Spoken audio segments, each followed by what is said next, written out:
Aysanabee. I'm an Oji-Cree singer-songwriter from Sandy Lake First Nation. It's been an incredible year and a half of just nonstop going. I signed to Oji-Cree like two years ago now, and since the record didn't come out till November 4th of last year, but like it's been nonstop. It's been nonstop. So you'll have to ask me. I get asked this question, and then I'm always like, "Oh, ask me next month when I have time off." And then I'm like, "Ask me." Oh, actually, now that time's full. Ask me that next month. Just taking it day by day. Honestly, like I kind of like moments like today where we actually took the afternoon to go by the ocean and kind of just reflect a bit. I think that's where I kind of find a little bit of just a little bit of reflection there, just because like it's easy for me to get tunnel vision and just be like, this is the next thing I got to do, and this is the next thing I got to do. But yeah, I'm really like, I have so much gratitude for getting all this recognition from my peers, and it does mean a lot.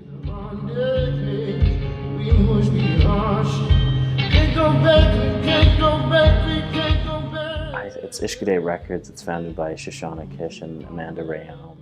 Two really kind of trailblazing Indigenous women who've been kind of in the music industry for decades, just breaking ground. And so yeah, I was the first signing to their label, and since then, like, I'd kind of put to bed the dream of making it as a musician. I thought, I'd be just happy just going to work and then playing here and there when I could. So like kind of being able to do this now full time is a dream, and I kind of owe a lot to them for kind of helping me.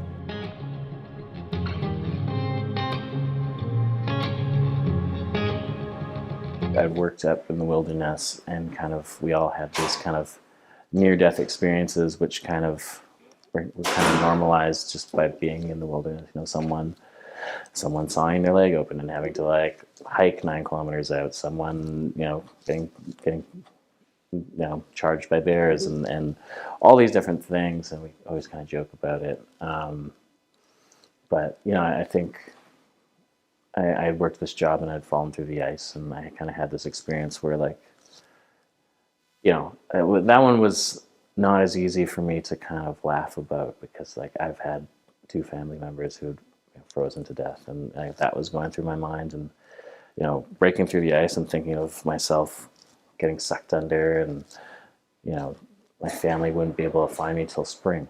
That happened to my uncle, and the whole time you're just like, oh, maybe he's still alive out there somewhere. And that whole thought really kind of, if I was going to put my family through that, like kind of made me feel like, what am I doing here?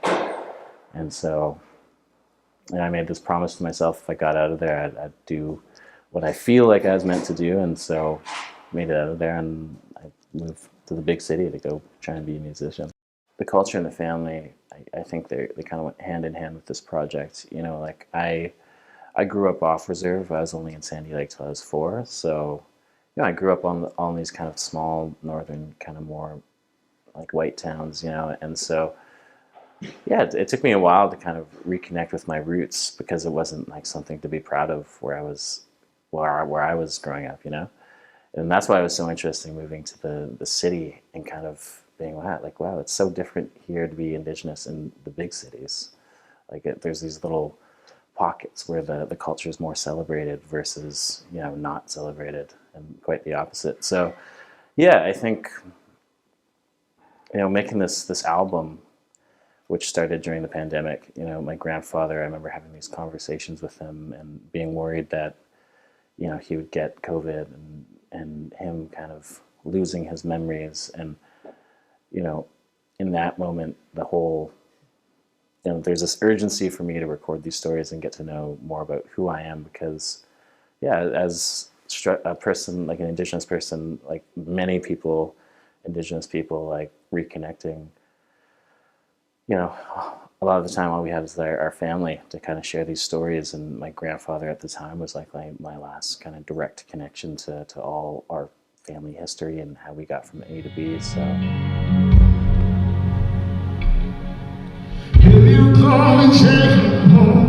it was a journey for us both, for sure. Like honestly, like it was like obviously I knew he like had been to residential school, and I had never really asked about his experiences there because of where we come from, and because we're both from the north, and there's this whole idea of what it means to be a man, and so you don't talk about your feelings and stuff. And so like we kind of had this breakthrough during the pandemic where it was just us talking and just being completely open.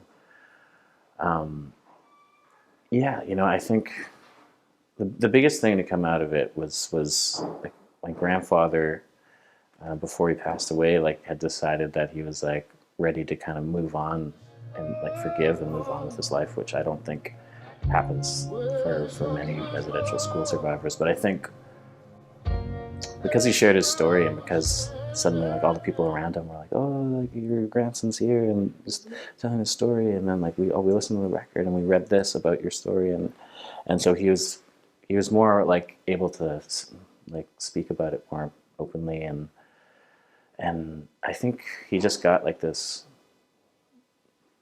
like, I'm not sure if validation is the right word, but he definitely got like closure.